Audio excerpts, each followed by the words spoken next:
coffee tea breakout rooms, and now it's time for the second last event of this conference or session. And it will be a second roundtable discussion, and this will be a specific industry forum roundtable.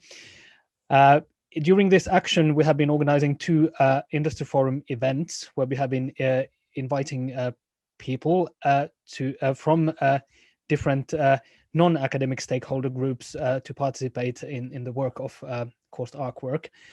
And there was the idea was that there will be a third industry forum will be organized as a part of this final conference. But now, due to the current situation, so as the conference itself needed to be squeezed up a little bit, so now we also have squeezed up this industry forum part of the conference. But in order to have a discussion of industry perspectives to archaeological practices and knowledge work in the digital environment, and here industry is really understood in a broad sense to include all practitioners with relevance and interest in archaeological knowledge production practices in general. And we have invited to this roundtable a bunch of colleagues who have been working with us in the action in different ways.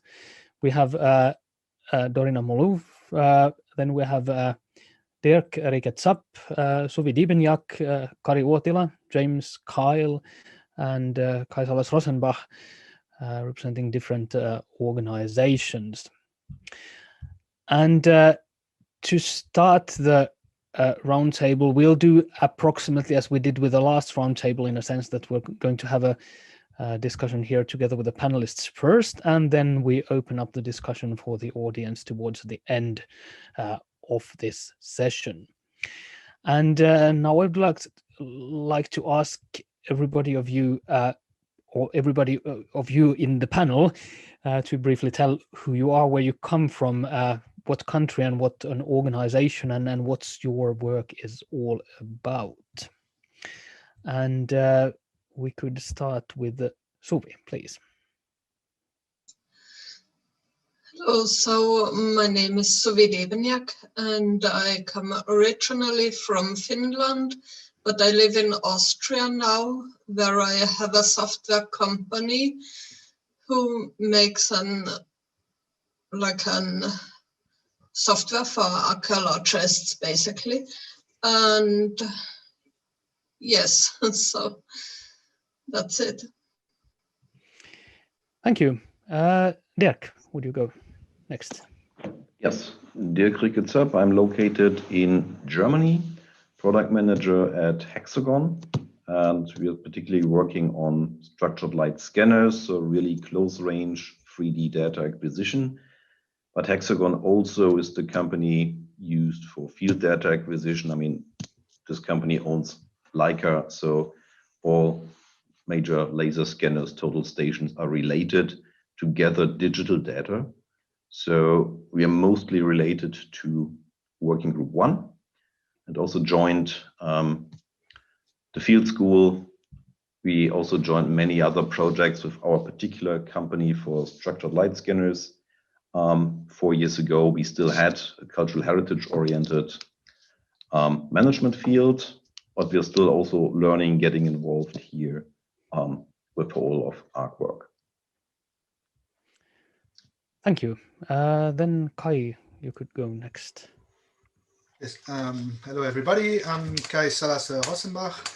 I'm an archaeologist working at the research department of the French National Institute for Preventive Archaeological Research, which is a public body working on preventive archaeology. My affiliation is France, and I'm specifically working or interested in, of course, preventive archaeology, the relationship between the misnamed, I think, professional archaeologists and the academy, and also on professional regulations, methods, and working conditions, if we can say. Thank you. Kari, you could go next. Yes, my name is Kari, coming from Finland, and I'm working in a company named Muuritutkimus, which means something like studying the walls. It's an excavation company which is using very much 3D documentation in field and also in reports and so on. And then I'm also teaching archaeology, field archaeology in our universities. In this time, maybe more in Helsinki, but also in Turku universities. Thanks. Thank you. And Dorina.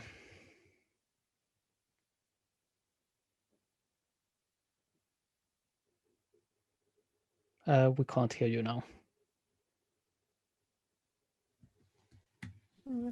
Sorry. Now we can hear you. Yep, sorry.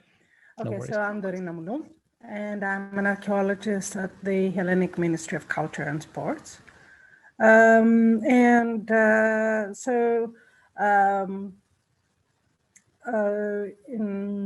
the ministry, and myself included as an archaeologist of the ministry, we have to deal with everything that has to do with archaeology, from fieldwork, from designing the fieldwork to the final publication and curation of objects.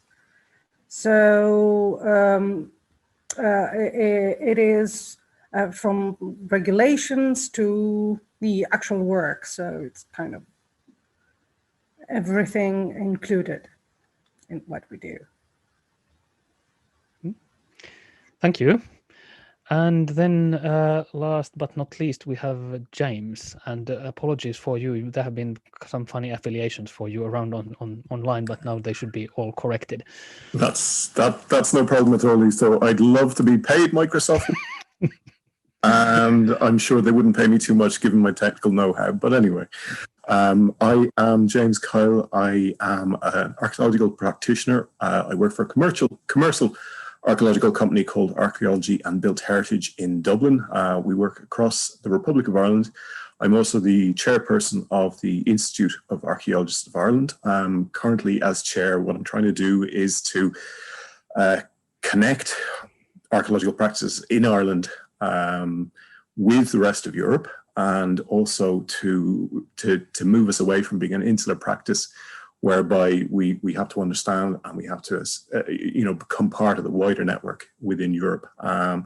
Also not just within we'd say the fieldwork, but also within between the branches of the practice in Ireland as well. So between academia and between the various strands of research in archaeology. So that's me. Thank you. Then, as a kind of going to the subject matter, so a question that I would like to ask you all is that kind of, what is your perspective to archaeological practices, and maybe at the same time to the changes that have been brought to the practices by digitalization, kind of your perspective from the perspective of your organization, your work, to what we have been doing in COST ARKWORK. And if we do in the same order, and let Subit start. Okay, so basically what we are seeing now in the last 2 years, a bit dampened by the virus situation, is that there is a huge boom in digital archaeology. And I think that it basically, of course, it comes with the new methods available, which also produce huge amounts of data.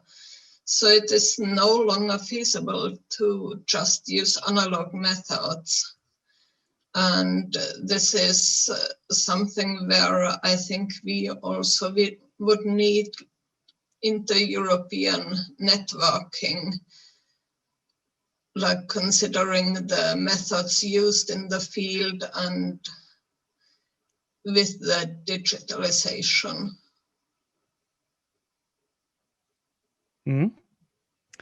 Dirk. Yes. So basically, we make the tools to provide digital data, digital information, And what we see is there is further request about metadata in different types of formats, which is not always clear what is the desired format right from the beginning. And sometimes, I mean, someone coming back to us asking for what is the best format, and then we typically use different metadata formats if we use any metadata, because our applications are oriented to have a shorter lifetime, you can say, than archaeological data. So everything that's 15 years old is old data. You just have a 3D point, but you don't care anymore how it was done, or you have to redo it. Completely different when you have a report from a dig site. And understanding of data is also important. We produce massive amounts of data. If you use a 3D laser scanner, if you use a structured light scanner, it's massive. It's data which is not supposed to be understood. So you cannot go into each and every point, which you might want to do, which you probably used to be doing. It's like the whole thing is a final product. And even if you have the information, you will not go back and sample another individual point, which you could do before when you had basic surveys of a dig site. You would write down what is your azimuth, is how you're aiming. It's completely different. So you get a product from us, which is a ton of data, which is a format you're used to work with, or maybe not used or taught to work with in the most appropriate way. And well, final point, I always have to point this out, is that while there are a lot of basic tools where you get simple training, which are easy to use, they're referenced in every book about digging and surveying, but these are not the tools that we really market. So the tools that produce a ton of data also cost you a ton of money. And so funding is also an issue behind, I mean, what do you do when you have all this data? You're surprised, you're overwhelmed by the data, but in the beginning, to make the tools available, it's really also what others said before, you have to have an understanding what you're doing, or even outsource to certain people to get this type of information, and then come back and try to interpret it, but you still have to know how to interpret it to actually know what you need. So it's really going around in circles sometimes. That's my first impression. Yeah, very, very good points. Absolutely. Kai. Yes, thank you, Isto. What we learn in this project, and of course in others, and what we feel are some key points for European archaeologists, and of course as other stakeholders in this digital upsurge in our profession. I will highlight 4 points I think are key, at least for us. The first one is that there is, of course, a huge diversity, European diversity, in terms of practices, regulations regarding digital data creation and management. This is very clear, even if the European Commission is pushing forward. There is still a huge diversity, which is something I think, of course, great, but this is leading to some other key points. The second one is a little bit linked with that, is that we see maybe that there are some, not contradictions, but at least some tensions between these open science movements, particularly linked with data, digital data in our profession, and the protection and regulations measures that are taken by some countries. And we see a major difference there between countries. Of course, again, maybe there is something linked with Northern, Southern Europe. Again, we are in the middle, as you know. So there are something there in between regulation, protection, and this huge amount that is circulating. The third point is, of course, all this, and this is, I will learn specifically in this project, is the fact that all these digital things, methods and management of the data is completely changing the practices of constructing the archaeological discourse, not only the fact that we are doing on the field or in the lab, but also the way we construct the discourse. This is something very strong. And then I think for us, maybe the more important thing, again, talking about this professional versus academy, there is something there again, as this digital data is completely disrupting, in a sense, the territories and the realms of creation of knowledge and of expertise. And we are facing again this idea that we have producers of data and people using this data, and of course people reflecting on the data. And I think the major challenge for the forthcoming years is working on that, at least for us, making this gap that we are seeing there in many countries, specifically the UK and France and others, in between the academy and the professional things on this specific topic a little bit closer. That was my first comment. Thank you very much. Kari. Yes, first, which was a little bit surprise for us, was to understand that somebody else is actually studying what we are doing in field, that it's some kind of research subject.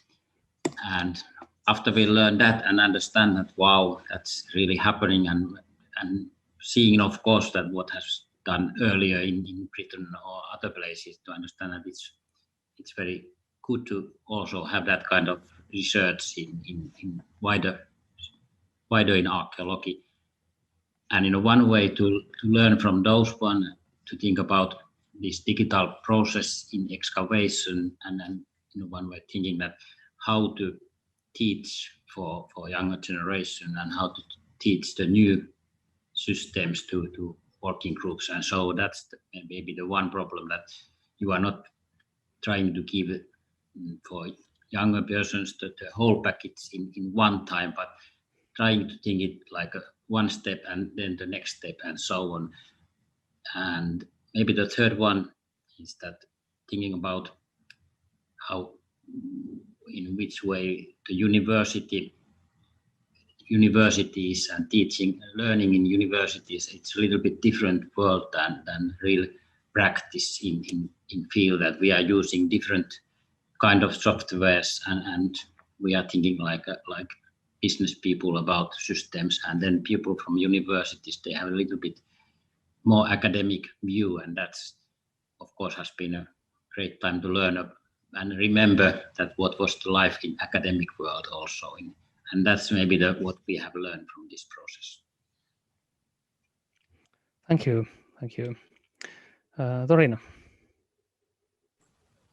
Well, for public administration, from a public administration point of view, I would say that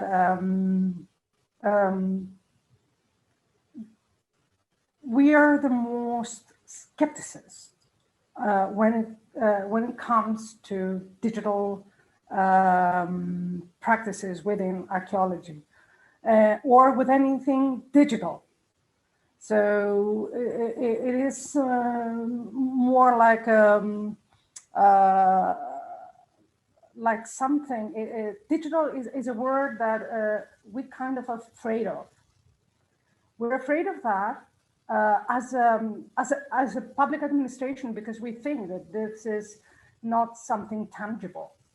So it can be lost. We are afraid of losing everything, of losing data, or just because of one mistake in the way something is cataloged, then it can never be found.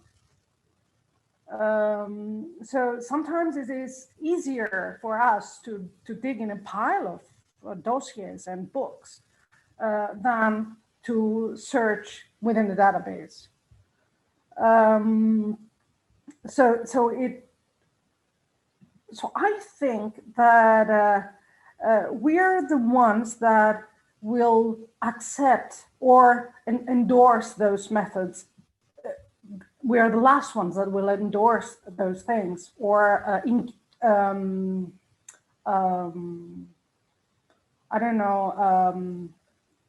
embody them in our standards and requirements and even policies. So something has to be, in a way, very old in order to so for the ministry to be able to demystify and understand, and in a way embrace. So it is difficult to follow. It is very difficult to follow the speed thing. When you start to understand, for example, 3D, then 4D comes, and okay, come on. It's I don't know. It's too fast. Okay.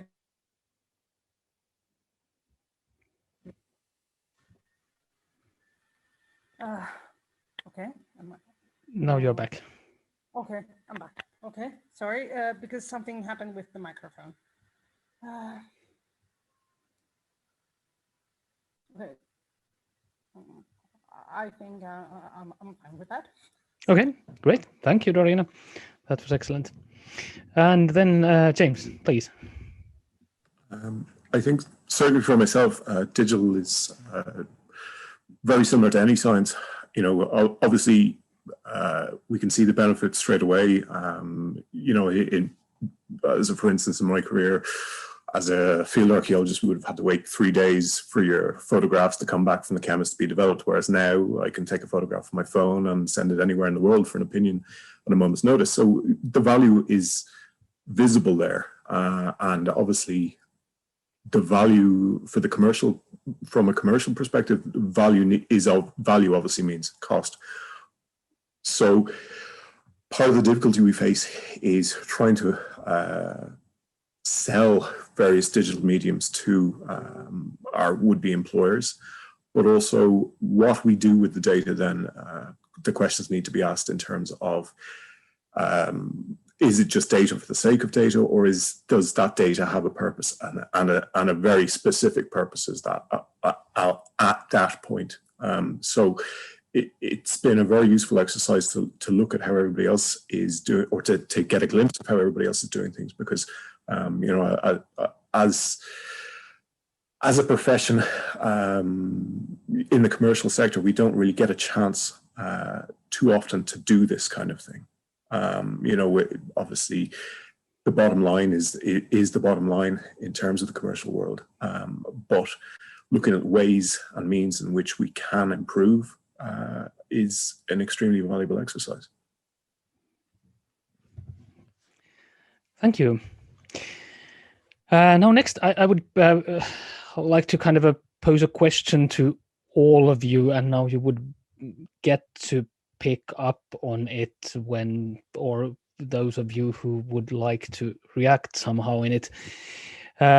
In many of your comments, you were also already making references to what has changed from the volume of digital archaeology and the use of digital tools in what Suvi and a couple of others said. Development of technologies, for instance, what Dirk was referring to, and that then the kind of the introduction of new tools, it has implications implications to management, education, and as Kai mentioned, so also to kind of not only to what kind of things archaeologists are keeping in their hands when they're doing work, but it's also a question of about the archaeological discourse, how archaeology is being done and how it's achieved and how it's talked about. But if we kind of would go a little bit further on the question of kind of what are the major changes, kind of, let's say, during the next 5 years. Beyond that, it would be probably too difficult to say anything anyway. So is there something that you would like to kind of underline in addition to what has been said already? Just kind of wave your hand or just kind of open your microphone and say something. Kai, please.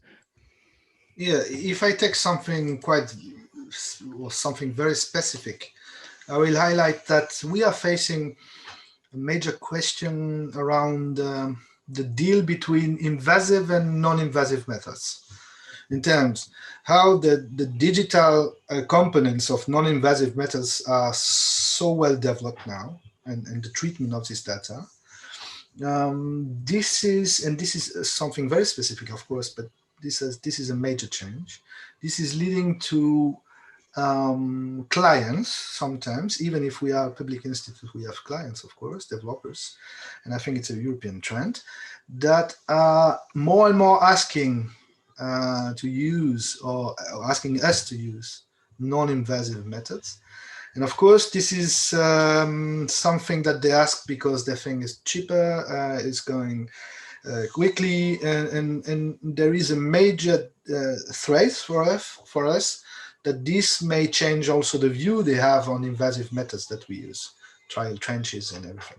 So there is a major discussion in the profession, in the way and in the caution we have to use in developing these methods, and specifically, of course, the digital treatment of this data and access to this data, which is a major issue, I think.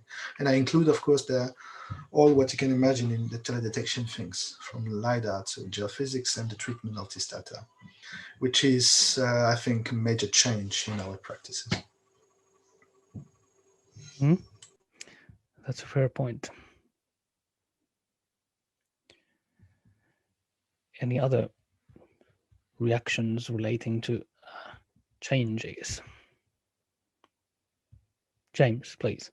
I think just looking down the road in the next few years, and also following on from what a lot of people have said today, that we will, or at some point in the future, we will see some regulation in terms of the use of the digital information that's being generated that is hugely available now online, and when that is used or misused, as the case is. So obviously, it's fantastic to have a wealth of data out there for people to use, but equally, as with any resource, it can be abused. And where that regulation comes in then is probably something that we may well see as a profession in the next few years, I think.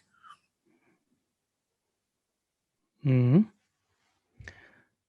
That's definitely quite true, and it's an issue that's not only specific to archaeology and it's kind of heritage data in a broader sense, but pertains to many other fields as well. Any more ideas, reflections about changes? Dirk, please. Yeah, I think there's one thing that we see, that access to data, access to tools is not always easy, and sometimes it's even driving your research. So if you have access to a certain tool, then you use this tool to do your research. And if this tool doesn't apply on steep inclined slopes, then you will miss steep inclined slopes, for instance, and not direct your research in this direction. This was easier before, with simpler tools, easier access, maybe more brain, to think about what you're after and define what your research question is, and not while having all these nice digital tools available and then having to use them. So that's another observation. That's a very good observation, and considering the life cycle of tools at the moment and during the past few decades, so this is really a pressing issue. Suvi, you had Yes, so one change which I certainly hope that we will see is that the technology can be used more to free archaeologists to do what they are best at. So, for example, now we have a lot of technology which requires the use of time, where you really have to study how to use it, and you have to put time into collecting the data and managing the data, and that you can use technology more to free your time to do interpretations, to do this kind of thinking that the machine can't do. That's a very, very good point. And sometimes it feels like introducing new technologies doesn't always end up precisely doing that, but merely changing the things that people are doing. Yes, well, that is one thing which, for example, Inari is working on, and I have talked to many archaeologists who said that oh, if we would have had this kind of technology, we could have saved so much time. So I hope this sort of goes also to other technologies and softwares that they develop in a kind that saves us time. Absolutely. Then maybe before I'm, oh, Kari, please. I think that one thing which we have now seen is that after we have used some years laser scanning for documentation and so on, now I think that the first time and maybe in next 5 years is that possibility to really to see own excavations again in virtual worlds in one way with these 3D glasses which are now going and changing all the system very quickly. And I think that now it's quite easy already to use them, and I think that would be changed one way the life of archaeology in next 5 years, that you can go back your own excavation and looking and really using that laser scanning data or whatever photogrammetry you are using and checking that have you seen everything, and that is for sure coming to change our way of doing the reports and seeing the excavations later on. Mm. That's an excellent point.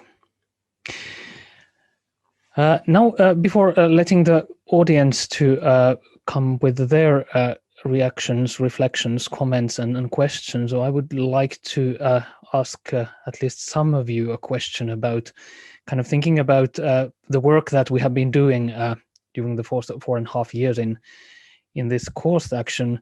So what do you think, kind of, is this kind of work somehow valuable at all? And to an extent it might be. So what would be maybe some of the next steps that that this kind of a community, or let's say kind of this line of inquiry, this line of work, together with academics and practitioners with industry and kind of a more or less pure research should be taking?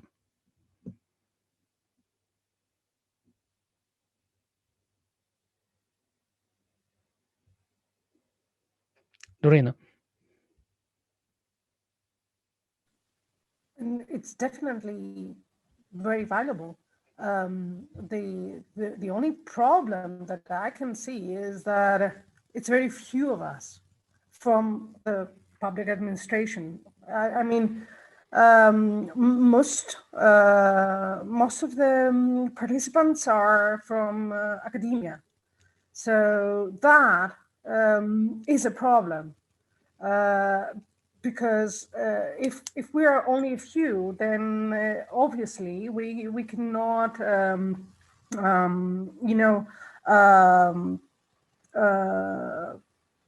persuade a lot of people to reflect on what we do. Because sometimes when it's your day job, you just follow what you know, and you never reflect on what you do and why you're doing this. You're doing this because this is how it's done. So, yeah, I'm doing this because this is how it's being done, it was done, it will be done, So, no, and not everybody wants to change their modus operandi. Right, so so that's the biggest problem of what I see. That's only a few of us, and change cannot come with one or two. We need to be more, and from every country. And from what I've seen is that even though that there were in some in the management committee, there are people from administration. However, there is not, they do not participate as much. So That is another problem. That's a very good point. Kai, please. Yeah, I think this comment is very important. And I think we are, of course, touching a little bit the political aspect of it, of the question, and of course, the ethical question that is behind. I think there is, from at least a large amount of public administration, they have maybe the feeling that they are losing the control and then the power on the regulation of part of the profession when the data is being digitalized, and then this huge amount of knowledge circulation is disrupting the territories of control. And these territories, of course, are the academy from one side, the administration, and of course, if we can say the commercial sector for some countries at least. So there is a major change in terms of power games there. And I think this will grow in the next years until the administration is completely overwhelmed. And what we see, at least in France, that the change is coming from another part of the administration that is completely focused on digital things for other industries, other sectors. And they are pushing forward, coming to the Ministry of Culture, sometimes to the Ministry of Research, and saying, okay, you have to change your practices. So there is a huge power game there. And this, I think, is urging us as a profession in a reflexive aspect, of course, scientific aspect in a sense, to go forward a little bit on the ethics of everything. Meaning, what are the ethics, as you said in the last panel, and the ethics of, meaning discussing the link between the digital companies and the public sector, the use and misuse of this knowledge. If there is a reuse, this is also a question. But I think there is an ethical question that is there. This is one side. From the other side, Isto, I think the way you are specifically in your own projects, looking from outside at the impact on our practices in terms of discourse constructions. I think this is, of course, also a fantastic open question. Thank you. And thank you. Any more reflections about this particular topic? If not so, then I would like to open the floor for the audience to for comments, reflections, questions to the panelists. And because I can't see all of you at the same time, so I would ask you to use the yellow raise hand function you can find behind reactions. There's a button down below on your screen, and you find the raise hand there.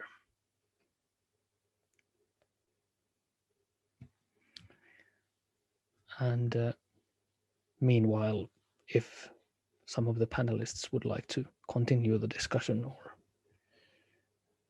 reflection. Okay, now we have Peter Spencer, please.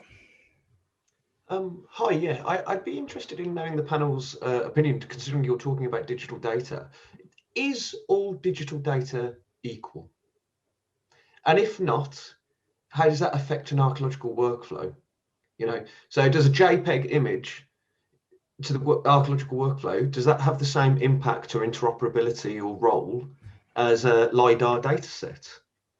And if all digital data is not equal within that workflow and its impact upon that workflow and the knowledge production contained there within, do we understand that as a profession? And if we don't, do we need some kind of grading system like they use in BIM, Building Information Management, where they grade and organize their data on how it, on its capability and how it operates across their systems and in that role of understanding those buildings? All right, thank you.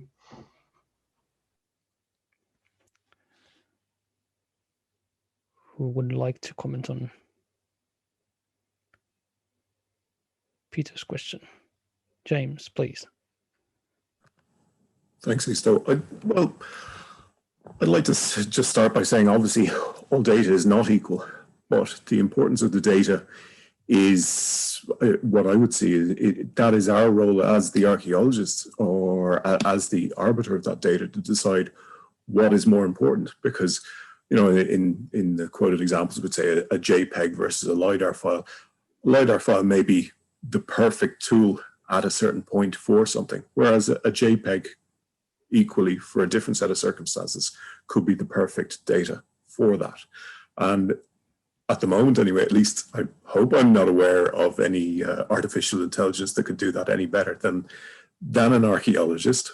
I'm open to debate on that, but I don't want to sound conceited with that. I just feel that that is our role as archaeologists to decide what is of value and potentially what isn't. However, that doesn't mean in 10 years' time that somebody else might look at the same set of data and say, hang on a second, this is actually more valuable. So that's my 2 cents on it anyway. Yeah, if I can just add to this, I mean, it's two things. I mean, not all data is equal at the moment when you produce it. So you can use it for documentation, or you can use it to derive additional information directly. So depending on your purpose, data solves a certain problem. So it's driven by your research question. And the second thing is, I mean, also what James already said is revisiting data 10 years on, you may have a completely different question. So you can use an image that was taken for documentation, but then you can analyze something else, and then it becomes quite important. So it's important for what purpose you take data, how you document it, and how to reuse it. And archaeological data will be reused quite often. So you have to document everything to make more use of it later on.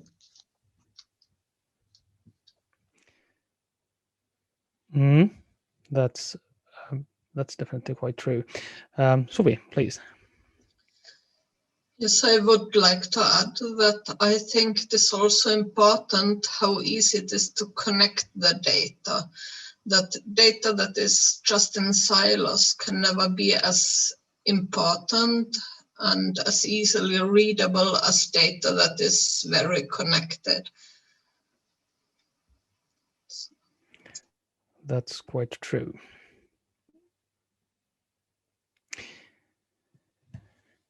More comments, reflections, questions.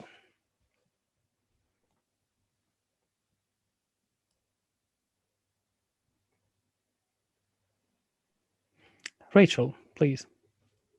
Hi, yeah. So I think it's really interesting often when we talk from academia, where I spend my time, when we talk about what motivates industry, I think we often think about clients and we think about regulatory frameworks as being kind of two big motivators for your practice. And I'd just like to hear from the panel, if you could ignore your clients by and large and ignore the regulatory frameworks, what would be motivating your practice with digital data and with knowledge work? So a moment of speculative imagining if you had all the power. Hi. Yeah, strictly speaking, it's a little bit what we are doing because we are a public institution and practicing in this commercial sector, but also in research. And clearly, there is a huge mission giving us by the citizens and then by the states and of course by the law, which is giving access and transforming the knowledge we are creating from field to lab into a common good. So in this sense, of course, this was done by other ways before the digital era came into our profession. But in this sense, there is a major change because this common goods is theoretically speaking available for everybody, which has the availability to go on the web or to access to our database. So in a sense, this idea of the common good, which is clearly linked influence on the public sector and with the public sector is, I think, a key element. This is clearly ethical in a sense. And I think the Commission, in this idea of the open science, there is the same idea. So I think digital practices in our field is also clearly linked with that. So then the question is who has access and who is using this common good and for what? And then we come back to the tensions that we can imagine. It's very interesting to hear that you think that your organization would be pursuing this common good model, even kind of outside of any regulatory framework or kind of government as client, as it were, pushing you in that direction. So that's really, really interesting to hear. It's in the law.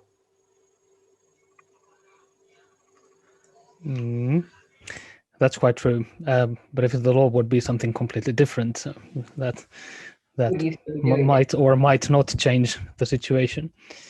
But there is generally this kind of a for me as a kind of a certain kind of an insider outsider. So this is very spectacular kind of this kind of a very it's in many professions. It's not only in archaeology, but this kind of an idea of that there is a certain kind of intrinsic greater good. Everybody is working to, and it's not really a kind of an academic or public administration question, but it's also very kind of deeply engraved in the industry as well. Yeah, but it's a short comment, sorry. We are not in the common law system. Huh? Yeah. For us, the law is clearly the representation of the citizen will and from democracy. So there is a major difference between the common law and with our very hard system, where papers and laws are supposed to tell everything, which is also a major problem, as you can imagine. Precisely. Yeah, that's a fair addition, definitely. James. Not exist if there is no law.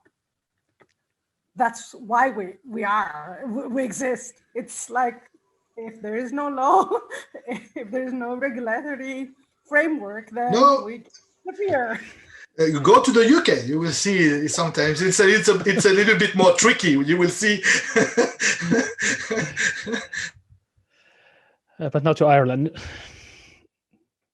Microphone, James.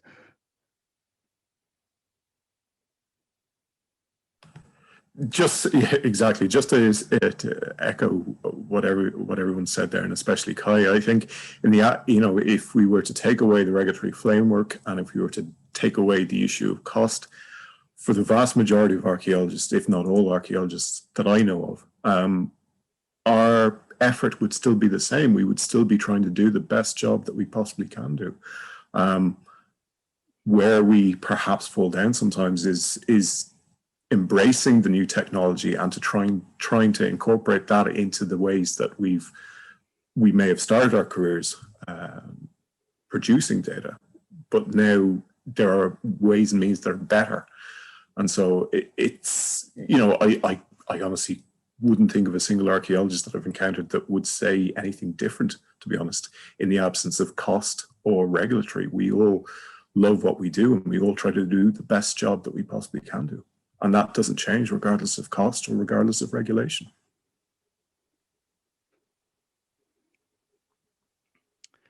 That's absolutely a fair point.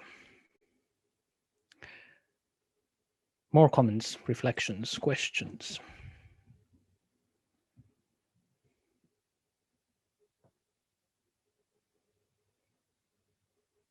Also from the panelists, if you are wondering something somebody else in the panel was mentioning.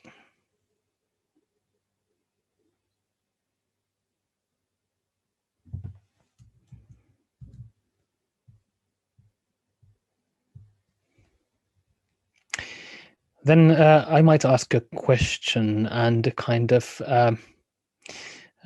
it was Dorina was already noted that we do have in the network fairly a lot of representatives for administrative bodies, but you're probably quite right that not okay. Now this is probably a wrong moment to talk about that, because here are many of those who have been everybody who is being active is here at the moment, but kind of in general thinking about what is the role of this kind of an activity and how it could be made more relevant in your respective sectors. What do you think that how if this is important, what is being discussed here, so how it could be made more relevant to the industry in the broader sense?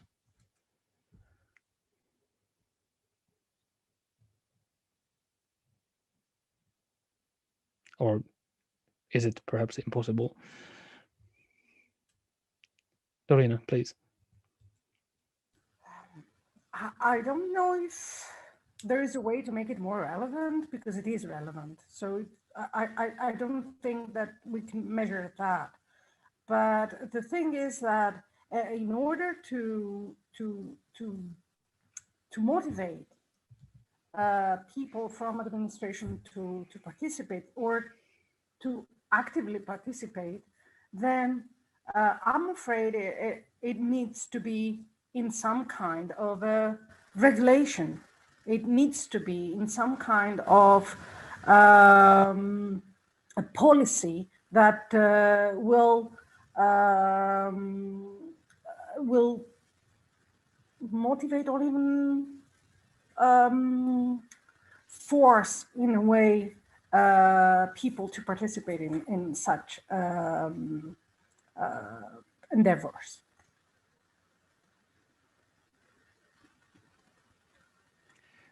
That makes definitely sense.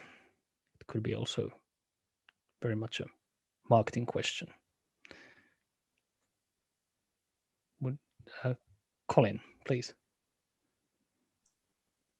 So I would redirect to Dorina and wonder, so since when you go through all of the strata of regulations and everything, eventually you reach elected government because of that, at least in Greece, I think. And so at that point, do you need a public outreach that creates an interest in the public, that creates an interest in the elected politicians, because they really don't give a damn unless the public gives a damn, because they're voting for them? Okay, the problem in Greece is that the good archaeologist is the dead archaeologist. So yeah, this is not something that I came up with. It's something that is regularly being said. So in a way, the marketing of the archaeological service is not good. Definitely bad. So it's kind of the boogeyman. So in any development project, you mentioned the word archaeology, and it's the boogeyman. So it is a huge problem how to actually persuade people persuade the public that what you're doing is actually good and it will not harm development. We just can coexist. It's not where the balance will turn, you know. So definitely that is a huge problem. So I would think that I don't know, I don't know how this could be solved. Because in my mind, I see it only as like a big campaign. It's that has this specific goal. So it's kind of to educate both, you know, archaeologists how to communicate with the public and vice versa. So it is, and as we speak, and every day that passes, this relationship is getting worse and worse instead of getting better. And I would say that even with all those digital tools that could be used, can be used, and are used to engage the public and to communicate, I believe it has the opposite result in the end. The relationship is getting worse instead of being better or getting better. So going back to the original idea of the kind of documentation we're doing digitally, perhaps no matter how grand an idea we have that we're going to recreate this stoa, we're going to measure every block in this temple, that we always should have in the back of our mind, how can this be presented in a simpler and wow factor way to the public and have them on side with us? Well, it's, let's say it's difficult because in Greece, the problem is that it's not only what you present, that it's already a stoa. The problem is that it's everywhere. It's in your under your house, for example. So you want to do something, you want just to repair in your house, and then artifacts just jump on from the ground. So you try to hide it, because if that happens, then archaeology will come. Oh no, that's a problem. I will not be able to finish what I have in my mind for my house. So it's for everyday life. It's not for the big monuments, the monuments that everybody knows and respects, and it is the problem with everyday life, and that's the where the problem lies, and the relationship actually breaks. The everyday conflict. And a lot of the problem there is because it's always been presented as, okay, you're the public, this belongs to the state, rather than presenting it to the community as, this is part of you, this is part of your community and your heritage, which from what I've seen in the interviews that I've done, people are actually really excited about it, that they want to be presented with what's going on behind that curtain that Yes. the government puts up, that the schools put up. I know what you mean, but the thing is that they want to be part of this that is designated as an archaeological site. This is an archaeological site, but not the things that are in my yard. Yeah. So that's different. That's probably quite true, and definitely an additional perspective to the whole discussion.